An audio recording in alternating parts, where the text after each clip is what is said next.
Começando então agora a segunda aula de ótica, cara. Na primeira aula a gente falou sobre luz, falou sobre ano-luz, velocidade da luz, experimento de cores, fontes primária, secundária, toda aquela parte de classificação.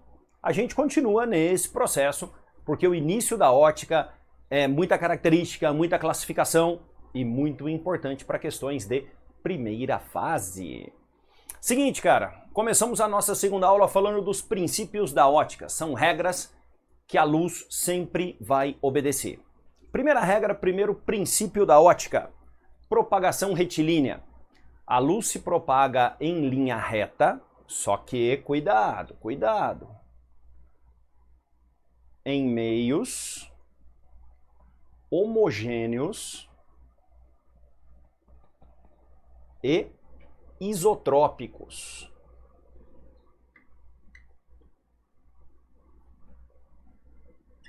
Tá aí, ó. A luz se propaga em linha reta desde que o meio seja homogêneo e isotrópico. Homogêneo eu não detecto então duas fases, uma fase só. Isotrópico, as mesmas características físicas em qualquer direção. Se tiver as mesmas características físicas em qualquer direção, aí sim é homogêneo isotrópico e a luz se propaga em linha reta. O segundo princípio da ótica diz que os raios de luz são independentes. Um raio de luz pode cruzar com outro. Luz não colide com luz. Por mais forte que seja o laser, um laser nunca vai colidir com outro. Passa um pelo outro. Isso é uma propriedade de onda. Independência dos raios de luz é propriedade totalmente de onda, porque se fosse partícula ia colidir uma com a outra. E o terceiro princípio, reversibilidade dos raios de luz. A luz pode ir e voltar pelo mesmo caminho. Então, quando você está olhando o seu olho no espelho, quando você está olhando outra pessoa olho no olho, você está trabalhando com a reversibilidade.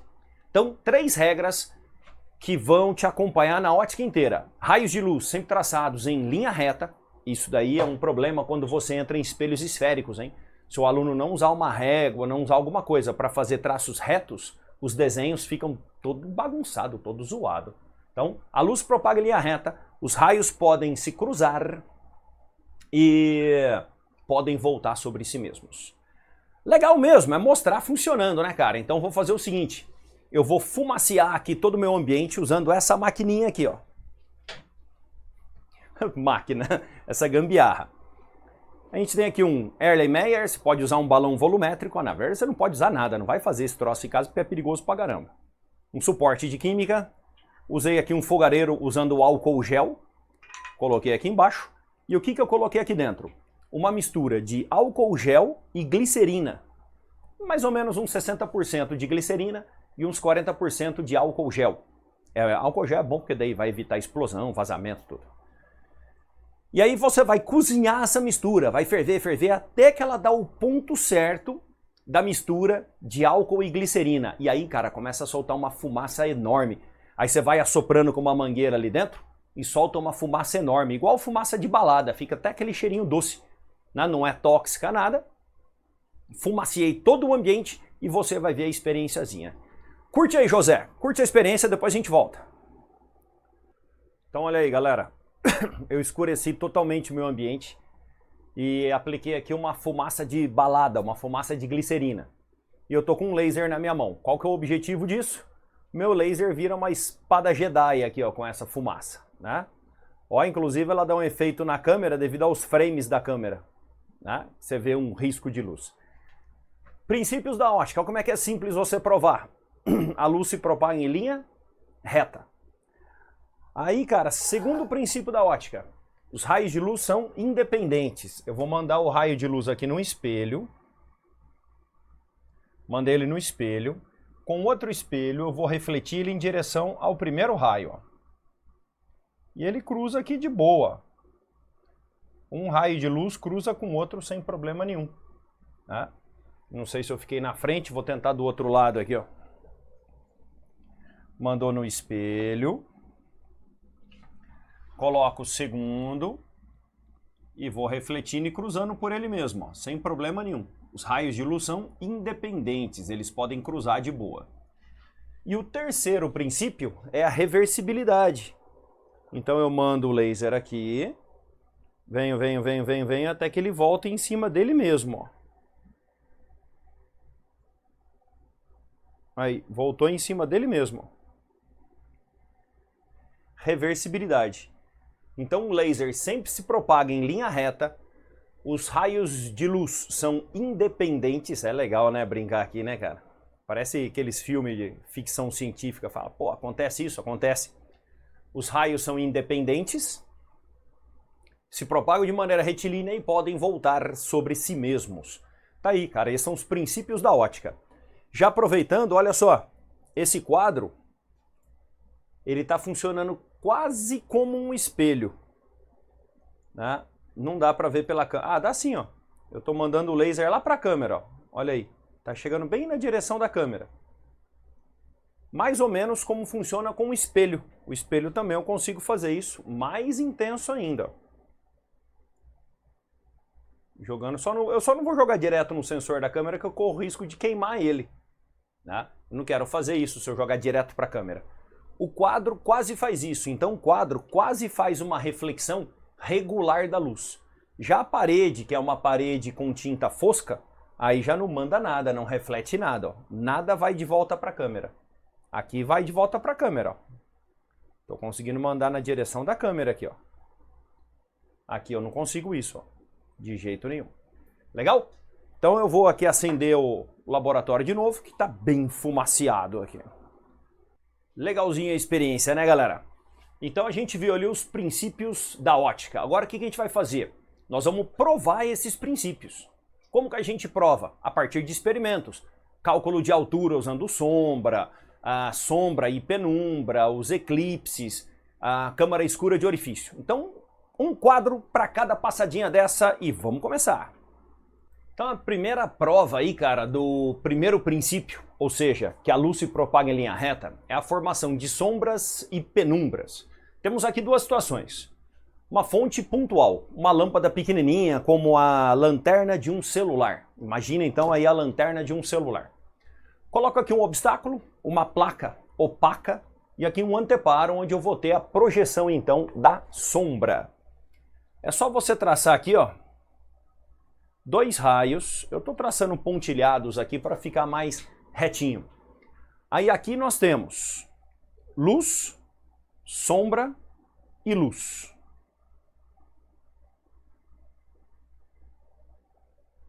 Aqui, ó. Não tem nenhuma região que tem penumbra. Não existe penumbra aqui. Ou você tem luz ou você tem sombra. Ou você enxerga toda a fonte ou você não enxerga nada da fonte. Como que eu calculo o tamanho da sombra? Você vai trabalhar com semelhança de triângulos. Posso chamar aqui, ó, de H1, chamo aqui de H2, chamo aqui de D, e aqui eu vou chamar de S mesmo. Aí eu vou trabalhar com uma semelhança de triângulos. Então vai ficar H1, que é a altura do triângulo pequeno, está para H1 mais H2, que é a altura do triângulo total. Assim como o D, que é o tamanho do obstáculo, está para S, que é o tamanho da sombra. Aí, ó, semelhança de triângulos.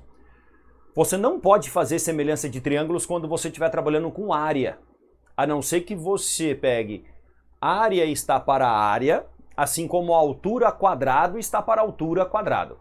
Área para área e altura quadrado para altura quadrado. Pensa nisso e toma muito cuidado. No caso de uma fonte extensa, aí é um pouquinho mais embaçado, quer ver? Faço o pontilhado desse lado e desse lado, que são os limites, né? Como se aqui fosse uma fonte pontual. E faço a mesma coisa aqui e aqui. Vai ficar uma região maior aqui, ó. Aí essa região se divide em luz, penumbra. Vamos usar a mesma cor ali, né? Ela se divide aqui em luz, penumbra, sombra, penumbra e luz. Então o P aqui, ó, penumbra. Então, afinal de contas, o que é a penumbra? É a ausência parcial da luz. Onde eu falei que a luz, eu enxergo a lâmpada toda, recebo toda a luz. Onde é penumbra, eu só enxergo um pedaço da lâmpada. Então eu recebo parcialmente a luz. Sombra, você não recebe nada da luz, nada. Penumbra, parcialmente. e região iluminada. Dá pra gente brincar isso daí com a câmera. Então seria basicamente isso daqui, ó. Quer ver? Para você entender bem. Então tem aqui uma fonte extensa, ó. Um softbox. Então agora tá na luz, ó. Você tá vendo a fonte inteira aqui. Luz.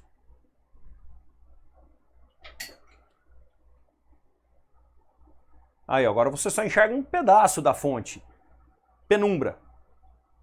E arrancou a fonte totalmente, sombra. Isso só seria válido se eu não tivesse mais nenhuma fonte de luz aqui. Aí você enxerga a fonte inteira, parcial, ou não enxerga nada. Como que eu calculo o tamanho dessa sombra, dessa penumbra, trabalhando com semelhança de triângulos? O primeiro triângulo que você pega é para o cálculo da penumbra, que é esse daqui, ó. Sempre você deve começar com ele. Você vai fazer essa semelhança de triângulos aqui. Então essa altura é H1. Aqui é o tamanho da lâmpada. Essa altura, H2. E aqui é o tamanho da penumbra. Então você vai fazer, lâmpada está para penumbra, assim como a lâmpada é essa altura. Então H1 está para H2. Aí. Aqui você vai calcular a penumbra. Para calcular a sombra, outro triângulo você vai ter que usar. Eu vou usar esse daqui, ó. Vai ficar um pouquinho poluído o desenho, mas acho que vai dar para ver, ó. Tudo isso daqui. Tá? Esse triângulo abertão aqui, ó. Então vai ficar obstáculo, que é o tamanho do obstáculo, está para sombra mais penumbra, que é o que eu peguei aqui, né? Eu peguei a sombra mais a penumbra, que é essa base que eu estou usando. Assim como H1 está para a altura toda, que é H1 mais H2. Ó, o que você deve fazer? Você deve copiar esse desenho antes de eu fazer tudo isso daqui no seu caderno. Volta o vídeo e refaz essas duas equações acompanhando no seu desenho. A resolução do desenho ficou tranquila aí no vídeo, né? Sim, deu para ver de boa. Então você tem um triângulo que faz essa espécie de X aqui, né? Ó, assim. E o outro triângulo, que é esse daqui esticadão aqui, ó. São esses dois triângulos que você trabalha com a semelhança. É assim que se faz quando a fonte é extensa, galera. Essa foi a primeira prova dos princípios da ótica. Na verdade, aqui prova apenas que a luz se propaga em linha reta. Então vamos para a segunda prova, tem um monte de prova. Vamos lá, essa prova aqui é bastante simples e ela também prova que a luz se propaga em linha reta. Cálculo de altura usando sombra. Conhecimento bem antigo mesmo, tá?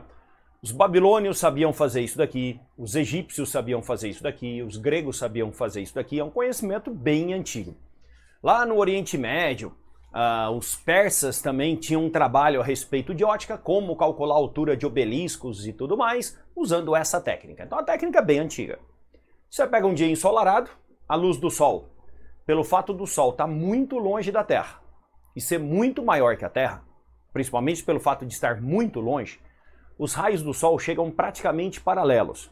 Não exatamente paralelos, mas praticamente paralelos. Praticamente mesmo, tá? É bem paralelinho. Então quero medir, por exemplo, a altura de um prédio, esse Hzão aqui. É meio complexo eu subir aqui nesse prédio, ou então subir numa árvore e fazer essas medidas, é complexo. É mais fácil trabalhar com a sombra. Se eu pego um dia à tarde, meço aqui a sombra Dzão do prédio, meço a sombra Dzinho dessa haste, isso daqui é uma haste, uma vara, e essa vara tem uma altura Hzinho. E eu tenho aqui dois triângulos que são semelhantes, e numa semelhança de triângulos eu faço o Hzão por Hzinho, é igual a Dzão por Dzinho. Você está começando a tomar contato com a matemática da ótica, e já percebeu que semelhança de triângulos é carro-chefe. vai até o final da ótica trabalhando com semelhança de triângulos. É muito, muito, muito importante. Bem simples, bem tranquilo, não vai te gerar nenhum problema. Quando eu estou em sala de aula é muito legal. Pergunto para os alunos, galera, qual é o horário do dia que você não consegue fazer essa experiência? Então, eu estou filmando aqui e hoje está com sol, então tem que ter sol. Qual o horário do dia que não dá para fazer essa experiência? Ah, a galera manda aí meio-dia. Ah, por quê? Ah, porque meio-dia o sol está em cima da sua cabeça. Desde quando meio-dia o sol está em cima da sua cabeça? Cuidado, cara. Primeiro passo. Nós não usamos hora solar. A nossa hora é regulada por fuso horários. Então, o meio-dia do relógio não significa o meio-dia solar. Eu estou em Londrina, e em Londrina o meio-dia solar é aproximadamente meio-dia e 15 do relógio. Então tá, o meio-dia e 15, então o sol vai estar em cima da minha cabeça? Também não. Londrina está coladinho no Trópico de Capricórnio. E só tem uma data do ano que o sol fica a pino em cima do Trópico de Capricórnio, que é no solstício de verão. Então no solstício de verão, dia 23 de dezembro, 22 de dezembro, eu nunca me recordo o dia certinho, o sol estará a pino ao meio-dia verdadeiro, que é meio-dia e 15 aqui na cidade de Londrina. Aí não dá para fazer essa experiência, porque não gera sombra. Eu estou filmando essa aula em outubro.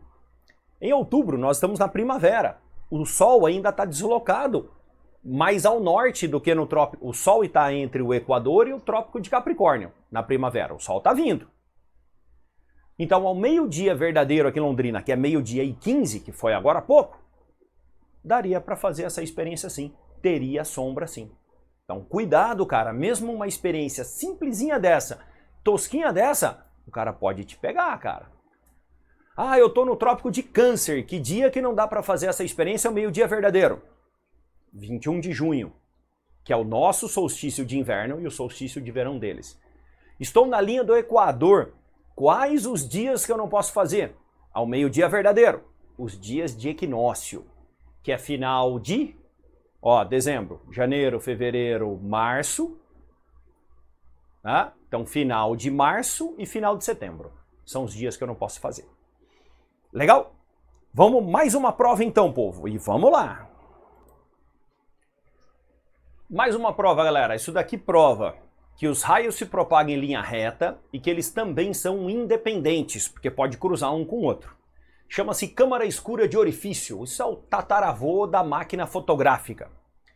Como fazer uma câmara escura de orifício? Você pode pegar uma caixa. Normalmente, quando a galera faz isso nos cursos de fotografia, nos primeiros laboratórios, eles usam o tamanho de uma caixa de sapato, outros usam uma lata de leite ninho. Né? Então tem que ser coisas bem vedadas. Aqui tem um furo de agulha. Sabe agulha de costura? Um furinho bem pequenininho, equivalente a uma agulha de costura. Por isso que ela se chama pinhole, buraco de agulha. Aí eu vou tampar esse furo com uma fita adesiva. Vou comprar um papel fotográfico. Você compra na internet uma folha de papel fotográfico. Ele vem igual uma folha de sulfite, só que ele não pode pegar luz. Tem que ficar no escurão. Aí num ambiente todo escuro, com uma luz vermelha bem fraquinha, você corta do tamanho da foto e cola com uma fita adesiva aqui atrás. Fechado aqui com fita isolante, preta. Aí você vai apontar para o que você quer tirar foto. Eu quero tirar foto dessa árvore. Legal, quero tirar foto da árvore. Tiro a fita isolante e aguardo ali uns 30 segundos, 1 minuto de exposição, porque entra pouquíssima luz aqui dentro. Como a luz se propaga em linha reta, olha só o que acontece.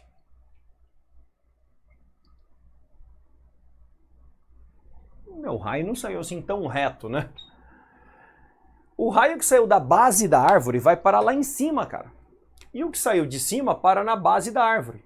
Então aqui naquele papel fotográfico que você colocou, vai ficar uma imagem. Só que vai ficar uma imagem de cabeça para baixo. Legal? Uma imagem real de cabeça para baixo. É isso que vai ser na sua foto. Só que eu não tenho visor para saber do que eu estou tirando foto. Mas dá para calcular. Você tem a distância até o orifício. Vamos chamar de Dzão. A profundidade da câmara escura. Dzinho. O tamanho da imagem e o tamanho do objeto.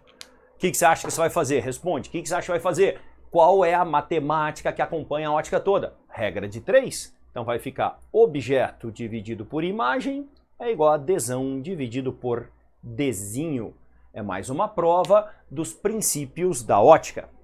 E eu vou te mostrar agora algumas fotos tiradas por pinhole. Eu encontrei essas fotos na internet.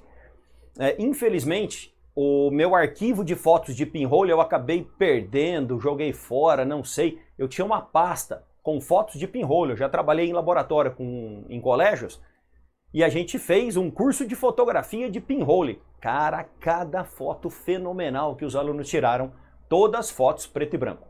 Mas vou te mostrar algumas imagens, dá uma olhadinha aí.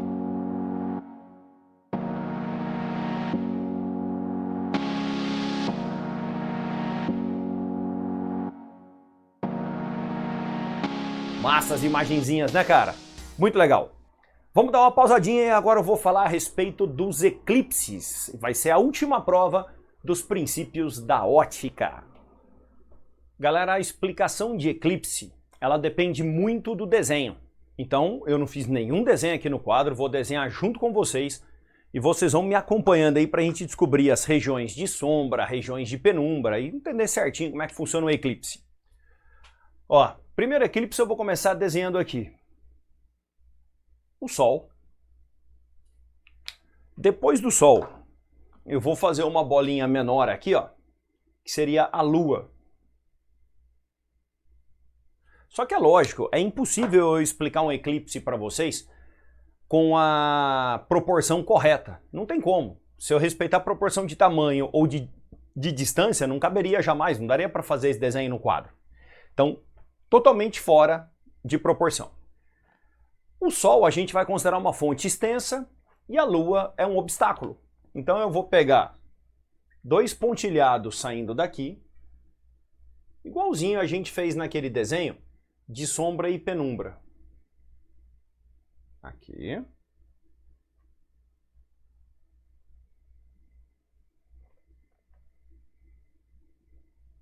E aqui. Mais ou menos no ponto em que esses dois raios centrais se encontram aqui, se cruzam, aí aqui eu desenho a Terra. Ficou meio ovalzona aqui, né? Vou melhorar aqui. Aí, ó.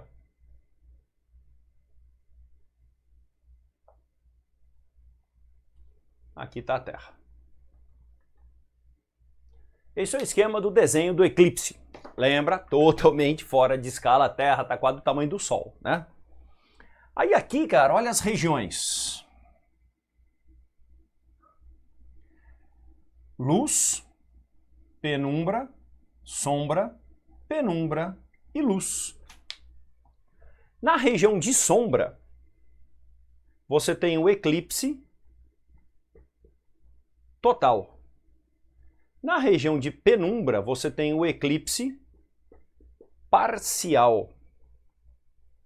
E na região de luz, aí, dia normal. Dia normal. Lembrando o seguinte, a Terra gira, a Lua gira em torno da Terra, em 29 dias e meio. Cada posição da Lua vai corresponder a uma fase dela. A Lua, para gerar um eclipse solar, é a Lua nova. Estamos trabalhando aqui com a Lua nova. A Lua cheia é quando ela está aqui atrás da Terra. Não pode estar alinhado, tá? Se tiver alinhado, rola eclipse. Se não tiver alinhado, então a Lua nessa posição, sem estar alinhado, aí é simplesmente uma Lua nova. Mais ou menos assim, ó. A câmera é o Sol, a minha cabeça é a Terra. Ó, isso daqui é uma Lua nova. Eu continuo vendo o Sol. Agora, se faz isso daqui, ó, é um eclipse. A Lua entrou na frente e está fazendo uma sombra em mim. Na Lua nova, eu não consigo ver a Lua, porque eu estou olhando para o Sol, lembra? É muito iluminado aqui, aqui apaga, aqui eu não enxergo nada. Então a fase de Lua nova é aquela fase que praticamente você não vê a Lua, tá bom? Ó, legal, cara, eu acho que esse é o eclipse... Ah, eu não coloquei o nome, né? Que eclipse que é esse? Eclipse lunar ou eclipse solar? Esse é o solar.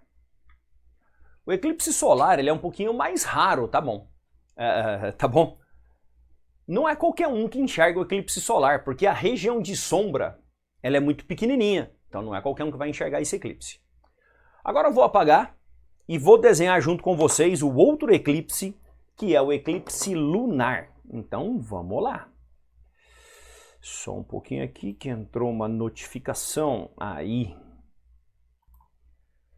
Então agora a gente vai começar o eclipse lunar, naquele mesmo esquema, eu vou fazer o desenho junto com vocês. Esse é mais comum, tá? Provavelmente a maioria de vocês já viu um eclipse lunar que seja parcial, que seja total.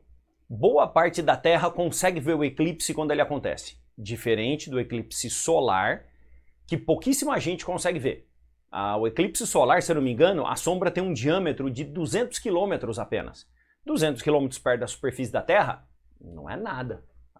Então vamos lá, a gente começa com um desenho, colocando aqui o Sol. Nossa fonte de luz. Só que agora, na sequência, nós colocamos a Terra. Aí eu vou fazer aqueles raios de luz, aqueles pontilhados, igualzinho no desenho de sombra e penumbra. Em cima, embaixo, em cima, embaixo. E aí eu não vou desenhar a Lua, eu vou desenhar a trajetória da Lua. Então aqui está a trajetória da Lua. Vamos lá, nós temos região 1, que são essas duas regiões, a Lua cheia iluminada. Então, Lua cheia iluminada pelo Sol, tranquilo, sem problema nenhum. Aqui, ó, vocês são o Sol, né? A câmera é o Sol, minha cabeça é a Terra. A Lua cheia tá aqui, ó. Ó, pum, aqui é a Lua cheia. Porque ela tá atrás da minha cabeça, né? Então quem aqui tá na minha nuca tá na noite e consegue ver a Lua iluminadona. Agora, se a linha faz isso daqui, ó, aí rola o eclipse. Então não há um alinhamento todo mês. Na verdade tem aí 1, 2 alinhamentos por ano, que são os eclipses que acontecem. Os alinhamentos podem ser parciais ou podem ser perfeitinhos também. Então região 1 iluminada. A região 2 é a região de penumbra. Você enxerga a Lua inteira, só que ela vai mudando de cor, ela vai escurecendo, ela vai ficando amarela, laranja. Quando chega em cima dessa linha aqui, ó, esse pontinho aqui, que eu vou chamar de região 3 e região 3, só nessa linha é que entra o eclipse parcial. Porque parte da Lua vai entrando na região de sombra. Aí sim vai entrando então o eclipse parcial e chegando na região 4, que é a região de sombra, que é o eclipse total. Aqui o eclipse total. Só que a Lua não some não, tá? Ela fica um vermelho bem escuro, tanto é que eles chamam de lua de sangue. Porque como a Terra tem atmosfera, o raio solar passa pela atmosfera da Terra e sofre um desvio, atuando como uma lente, e consegue acertar a Lua. Então a Lua fica vermelhona, um vermelho escuro, lua de sangue. E esse é o eclipse lunar. Por que ele é mais comum? Porque toda essa galera que está aqui, ó, vai conseguir ver. Então é muita gente que vê. Basicamente metade da Terra consegue ver esse eclipse. Então, legal, bem comunzão. E ele acontece na Lua cheia. Certa vez a FUVEST perguntou qual é o menor intervalo de tempo, entre um eclipse, o menor intervalo de tempo possível, entre um eclipse lunar e um eclipse solar.